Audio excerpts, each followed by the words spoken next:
I'm really just going to walk you through some obvious points about a generator, just so you guys are all aware of them. You probably already are, so this will be very quick.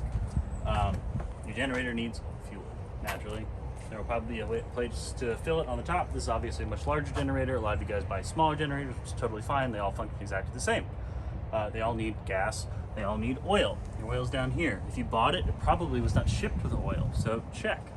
You should check your oil every couple weeks. You should drain the oil and refill the oil at least once a month if you're using it a lot. That said, if you have a primer bulb, make sure you press your primer bulb a few times before you try to start it. This one has an electric starter. I'm not going to use it for just the sake of showing you how to use the pull starter. We have a pull cord over here.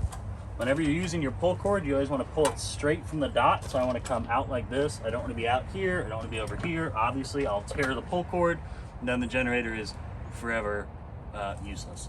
Unless you get the pull cord replaced, but that's usually kind of expensive and annoying. That said, there's an air filter right here where the air is coming in.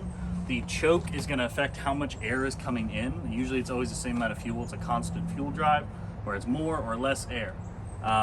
Earlier, before we shot this video, we were having trouble getting this started because we hadn't used it in like 6-7 months. So what we had to do is we had to get as much air as possible in it. So we just took the air filter off just to get it started, and it kicked right on. So if you're ever troubleshooting it, that might be something you need to do. That's about it. Obviously you have your 110 plugs right here. On some of the smaller generators, you might only have 1 or 2 110 plugs. This one also has a 240 plug, but a lot of them won't have that. And that's really it. Usually there's a start and a run setting. So you have to start it on start. That just means it's choked properly. So you gotta pull it once.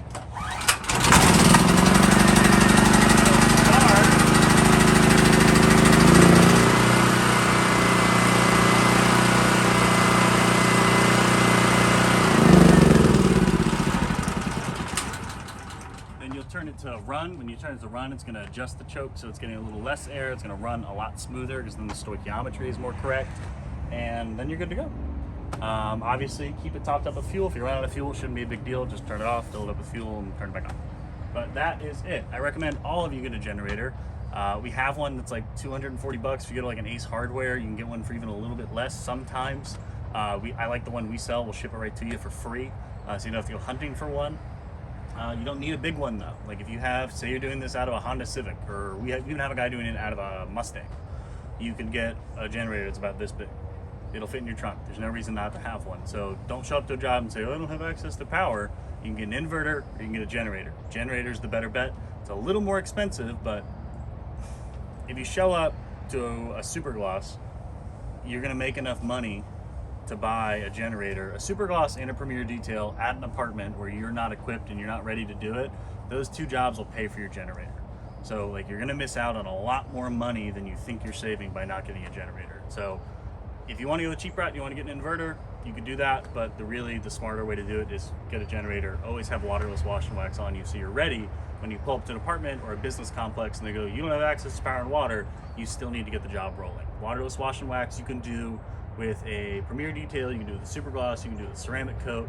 It doesn't really matter. Obviously with the ceramic coat, you do an alcohol wash before to strip that wax that you're adding, but you can operate with a generator and a bottle of waterless wash and wax anywhere. So there's no excuse to not get them done. Just make sure you're properly equipped when you show up to these jobs, because even though sometimes we pretty much always confirm the power and water with them, sometimes you show up and that person was just kind of dumb.